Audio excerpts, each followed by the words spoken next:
Hey guys, आज की studio में हम बात करने वाले हैं some basic concepts of chemistry की। इसमें हम बहुत ही बेसिक कंसेप्ट्स देखेंगे, मतलब स्टार्ट बहुत ही छोटे लेवल से करेंगे इस चैप्टर को, क्योंकि 11th में क्लियर होगा सब कुछ, तभी 12th आपको आएगी। तो यहाँ पर सबसे पहले एटम की बात करते हैं। What is an atom? Atom is the smallest particle of matter. Matter का जो सबसे स्मॉलेस्ट पार्टिकल होता है दैट इज़ एटम, ठीक है। Then what is molecule? इन्हीं स्मॉलेस्ट पार्टिकल्स को जॉइन करके बनता है मॉलिक्यूल, ठीक है। Molecule is group of atom, group of atom is called as molecule. Then what is an element? Element जो है it can be atom, it can be molecule. Element atom भी हो सकता है, मॉलिक्यूल भी हो सकता है। तो फिर क्या चीज़ है इसके अंदर, क्या खासियत है एलिमेंट की? That it is pure form of element. Element जो होता है it is pure form of matter. It can be atom, it can be molecule containing same kind of atoms. मतलब एटम है तो एक ही चीज़ से बना, एक ही है, ठीक है। कार्बन, नाइट्रोजन या ऑक्सीजन या हाइड्रोजन या तो सोडियम या फिर silver, these are the examples of atom, smallest particle of matter. And atom तो होगा एलिमेंट, है ना, क्योंकि वो प्योर फॉर्म ऑफ मैटर की। But what about molecule? Molecule तो ग्रुप ऑफ एटम होते हैं। अब मॉलिक्यूल मतलब सेम काइंड के एटम के भी बने हो सकते हैं या तो डिफरेंट काइंड के एटम से भी बने हो सकते हैं मॉलिक्यूल्स। जो मॉलिक्यूल्स सेम काइंड के एटम से बने होते हैं, मतलब O2 है तो सिर्फ ऑक्सीजन एटम्स का बना है, O3 है तो सिर्फ ऑक्सीजन, 3 ऑक्सीजन एटम्स का बना है, N2 है तो सिर्फ 2 नाइट्रोजन एटम्स का बना है, C60 है तो सिर्फ 60, सिर्फ नहीं मतलब 60 है, मगर 60 के 60 जितने भी एटम्स हैं वो सारे के सारे सेम कार्बन एटम्स है, और वो सब सेम कार्बन एटम्स एक मॉलिक्यूल को बना रहे हैं। तो ये सब क्या है? ये सब मॉलिक्यूल है and they are examples of an element. क्यों? क्योंकि they are pure form of matter, मतलब एक ही काइंड के एटम के बने हैं। So atoms and molecules of same kind of made up of same kind of atoms are called as element because they are pure form of matter. इसी के साथ हमारा एलिमेंट का टॉपिक भी ख़त्म हुआ। कंपाउंड की बात करें तो कंपाउंड हमेशा मॉलिक्यूल होते हैं, remember this point. Compound are always molecule, but mixture भी तो मॉलिक्यूल होते हैं। Mixture are also molecule. Compound भी मॉलिक्यूल होते हैं, मिक्सचर भी मॉलिक्यूल होते हैं। बट जो मिक्सचर होते हैं ना, मिक्सचर ऐसे मॉलिक्यूल्स होते हैं जो कि फिज़िकली कंबाइंड होते हैं और वो फिक्स्ड रेशियो में कंबाइंड नहीं होते। फिज़िकली कंबाइंड होते हैं बट फिक्स्ड रेशियो में कंबाइंड नहीं होते। कंपाउंड जो है ये ऐसे मॉलिक्यूल्स है जो कि फिक्स्ड रेशियो में मिलेंगे आपको, ऐसे मॉलिक्यूल्स जो हमेशा आपको फिक्स्ड रेशियो में मिलेंगे। जैसे कि प्योर वाटर की बात करूँ अगर मैं, सो प्योर वाटर में you will see pure water का एक्चुअली जो फॉर्मूला होता है उसके मॉलिक्यूल का, that is H2O। So H2O pure water का जो फॉर्मूला है, कभी भी आपको H3O नहीं दिखेगा, हमेशा 2:1 की रेशियो में ये फॉर्मूला दिखेगा, फिक्स्ड रेशियो में ये फॉर्मूला दिखेगा, क्योंकि it is compound, it is a compound, it's not a mixture. Mixture क्या है? Drinking water. ड्रिंकिंग वाटर में आपको कभी भी H2O का फॉर्मूला नहीं लगा सकते, क्योंकि ड्रिंकिंग वाटर कभी भी फिक्स्ड रेशियो में नहीं मिलेगा। और ज़रूरी नहीं हमेशा इसी एक फिक्स्ड रेशियो ड्रिंकिंग वाटर की। क्यों? क्योंकि इसके अंदर बहुत सारे मिनरल्स भी कंबाइन हो सकते हैं और वो पता नहीं किस रेशियो में कंबाइंड है, हमें नहीं पता, इसलिए ड्रिंकिंग वाटर का एक फिक्स फॉर्मूला नहीं होता। तो mixtures do not have a fixed ratio, compounds have a fixed ratio. जैसे कि ये भी मॉलिक्यूल्स होते हैं, ये भी मॉलिक्यूल्स होते हैं, बट कंपाउंड्स की फिक्स रेशियो, मिक्सचर की फिक्स रेशियो नहीं होती, और ये फिजिकली कंबाइंड होते हैं। जैसे कि CO, CO2, H2SO4, HNO3, H2O, NaCl, NH4, SO4, ये सब क्या है? मॉलिक्यूल्स है, these are compounds. Sulphuric acid का हमेशा आपको यही फॉर्मूला मिलेगा, फिक्स्ड रेशियो में है, 2:1:4, 2:1:4 की रेशियो में, 1:1:3 की रेशियो में HNO3 का फॉर्मूला हमेशा इसी रेशियो में मिल जाएगा, 1:1 की रेशियो में NaCl का फॉर्मूला। सो सेम रेशियो में इनका मिलेगा, फिक्स्ड रेशियो है कंपाउंड्स की, बट मिक्सचर की फिक्स रेशियो नहीं है and they are physically combined. तो इसी के साथ कंपाउंड और मॉलिक्यूलर टॉपिक भी खत्म हो। अब हम क्या देखने वाले हैं? अब हम देखने वाले हैं डाल्टन्स एटॉमिक थ्योरी। इसमें कुछ पॉस्टुलेट्स आ जाते हैं डाल्टन्स एटॉमिक थ्योरी के रिलेटेड, कुछ पॉस्टुलेट्स है जो कि जॉन डाल्टन जी ने एटम के बारे में कुछ बातें बताई, कुछ पॉस्टुलेट्स दिए जो कि इस डाल्टन्स एटॉमिक थ्योरी के थ्रू हम देखेंगे, ठीक है। सो जॉन डाल्टन सर जी ने पहली बात तो ये बोली कि atom is the smallest particle of the matter, जो कि मैंने आपको स्टार्टिंग में एटम की डेफिनेशन के वक्त भी बताई थी।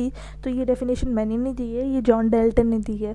Atom is a smallest particle of matter, मतलब कि इससे छोटा और कोई पार्टिकल ऑफ मैटर नहीं होगा। It is the smallest particle of matter. Atoms of element, किसी एलिमेंट के जो एटम्स होंगे, मतलब एटम्स जो होते हैं वो इंडिविजुअल होते हैं और इंडिविजिबल होते हैं, मतलब कि फर्दर डिवाइड नहीं कर सकते हैं। एक इंडिविजुअल चीज़ होती है एटम, वो फर्दर डिवाइड भी नहीं कर सकते, इंडिविजिबल है। Combination of atom become molecule, ये भी मैंने आपको मॉलिक्यूल की डेफिनेशन में ऑलरेडी बताया कि group of atoms is called as molecule. Combination of atom becomes molecule. Then molecule, ऐसे मॉलिक्यूल जिनमें सेम काइंड के एटम्स होते हैं उन्हें एलिमेंट कहते हैं, और ऐसे मॉलिक्यूल जिनमें डिफरेंट काइंड के एटम्स होते हैं उन्हें हम कंपाउंड कहते हैं। बट फिक्स प्रोपोर्शन में जिनमें डिफरेंट काइंड के एटम्स होते हैं उन्हें, उन मॉलिक्यूल्स को हम बोलते हैं कंपाउंड। और जो सेम एलिमेंट्स के एटम होते हैं, जैसे कि एक गोल्ड मेटल ले लो, उसके अंदर, उस एलिमेंट के अंदर जितने भी एटम्स होंगे वो सेम एलिमेंट, मतलब गोल्ड के अंदर जितने भी एटम्स होंगे वो सब सेम होंगे, वो सब आइडेंटिकल होंगे हर रिस्पेक्ट में। शेप में, साइज़ भी देख लो, शेप भी देख लो, मास भी देख लो, उस गोल्ड एलिमेंट के जो एटम होंगे वो सेम होंगे, सब एटम हर रिस्पेक्ट में आइडेंटिकल होंगे। Atoms of same elements are identical in all respect, shape, size and mass. और एटम्स डिफरेंट एलिमेंट्स के, गोल्ड और किसी और मेटल पीस को उठा लो, डिफरेंट एलिमेंट्स के जो एटम्स होंगे वो डिफरेंट होंगे हर रिस्पेक्ट में, शेप, साइज एंड मास में। So atoms of different elements are different in all respect, shape, size and mass. तो पहली बात की एटम स्मॉलेस्ट पार्टिकल है, इंडिविजुअल और इंडिविजिबल है, यही एटम्स मिलकर मॉलिक्यूल बनाते हैं। ये मॉलिक्यूल दो टाइप के होते हैं, एक होता है कंपाउंड, एक होता है मिक्सचर, एक होता है एलिमेंट, एक होता है मिक्सचर। एलिमेंट ऐसे मॉलिक्यूल जिनमें सेम काइंड के एटम्स है वो एलिमेंट, और ऐसे एलिमेंट मॉलिक्यूल जिनमें डिफरेंट काइंड के एटम्स है वो कंपाउंड, बट फिक्स प्रोपोर्शन में प्रेजेंट है वो कंपाउंड। और फिर हमने उसके बाद देखा सेम एलिमेंट्स के जो एटम होते हैं वो आइडेंटिकल होते हैं हर रिस्पेक्ट में, डिफरेंट एलिमेंट के जो एटम होते हैं वो डिफरेंट होते हैं हर रिस्पेक्ट में। बट ये जो तुम चीज़ें देख रहे हो, जो मैं इतने कॉन्फिडेंस के साथ जो तुम्हें बता रही हूँ ना, ये थ्योरी है डाल्टन्स एटॉमिक थ्योरी, इसके कुछ ड्रॉबैक्स भी है, बट वो बताने से पहले एक लास्ट पॉइंट बता दूँ डाल्टन्स एटॉमिक थ्योरी का। According to Dalton's atomic theory, according to John Dalton, spelling है JOHNDALTON, according to John Dalton, atoms of element neither be created nor be destroyed, मतलब ना ही वो क्रिएट किए जा सकते हैं ना ही डिस्ट्रॉय किए जाते हैं। एटम्स को ना ही हम क्रिएट कर सकते हैं ना ही डिस्ट्रॉय कर सकते हैं। स्मॉलेस्ट पार्टिकल है, इंडिविजुअल और इंडिविजिबल है, एलिमेंट और कंपाउंड होते हैं मॉलिक्यूल्स। मॉलिक्यूल्स क्या होते हैं वो भी बताया, और सेम काइंड के एलिमेंट्स के एटम जो होते हैं उनके बारे में भी बात की, और डिफरेंट काइंड के एलिमेंट के एटम की भी बात की। अब ड्रॉबैक्स की बात करते हैं। अभी जो ये जो पॉइंट्स बताया मैंने, इनमें से कुछ चीज़ें गलत भी हैं, इनमें से कुछ चीज़ें गलत भी हैं। तो क्या चीज़ें गलत है ये समझते हैं, आप स्क्रीनशॉट ले लो। So drawbacks of Dalton's atomic theory. पहली बात जिससे हमारे पास दूसरा ड्रॉबैक भी आ जाएगा, हमने देखा था atoms are individual and indivisible elements. तो एटम्स आर डिविजिबल एलिमेंट्स, मतलब कि this is wrong. Atoms are not indivisible elements, मतलब कि एटम्स स्मॉलेस्ट पार्टिकल नहीं है क्योंकि इन्हें हम फर्दर डिवाइड कर सकते हैं, इंडिविजिबल एलिमेंट्स नहीं हैं। इनसे भी छोटे एलिमेंट्स और हैं, these are not the smallest particles. इनसे भी छोटे एलिमेंट्स मिलेंगे, मतलब कि इनको डिवाइड किया जा सकता है, फर्दर डिवाइड किया जा सकता है। So they are not indivisible elements, they are not the smallest particles. Atoms are not the atoms of elements are not the smallest particles, and atom of same element are not identical in all respect. Identical होते हैं but her respect में नहीं। Atoms of same element, जैसे कि मैंने वहाँ पर example बताई है, कार्बन, मैं बताती हूँ आपको, सेम एलिमेंट्स है कार्बन और कार्बन, ठीक है, मगर कार्बन और कार्बन दोनों सेम एलिमेंट्स है तो आइडेंटिकल तो है ना, बट इनमें एक डिफरेंस आ जाता है, दोनों का एटॉमिक नंबर तो सेम है। इससे भी पहले मैं एक और बात बताना चाहती हूँ, कोई अगर मैं एलिमेंट लिखूँ ना, कोई भी अगर एलिमेंट लिखता है तो इसके ऊपर जो चीज़ लिखी होती है, जो नंबर लिखा होता है वो होता है एटॉमिक नंबर, एंड जो नीचे लिखा होता है Z से डिनोट करते हैं हम उसे, वो होता है, सॉरी, ये होता है एटॉमिक मास। एंड ये होता है एटॉमिक नंबर।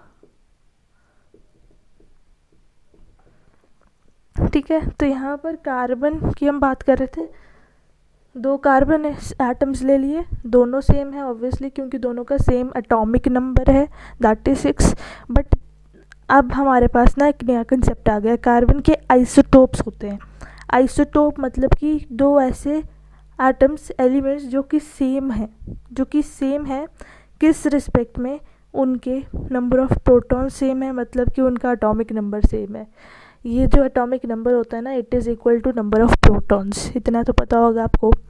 तो ये दोनों आइसोटोप्स है क्योंकि इनके प्रोटॉन नंबर सेम है, एटॉमिक नंबर सेम है, बट क्या डिफरेंट है इसमें, दोनों सेम एटम्स है बट इनमें कुछ डिफरेंस है, दैट इज इनका एटॉमिक मास। तो आप देख रहे हो मास सेम नहीं है, मास इज नॉट सेम, हालांकि ये दोनों सेम एलिमेंट के एटम्स है, हालांकि ये दोनों सेम एलिमेंट्स के एटम है, तो इन्हें आइडेंटिकल होना चाहिए। इनका शेप सेम है, साइज सेम है, इनका एटॉमिक नंबर सेम है, दोनों सेम एलिमेंट्स है, बट इनका मास सेम नहीं है। कार्बन एक का 12 है और दूसरे का 14 है। Atomic mass is not same, so atoms of same elements are not identical in all respect.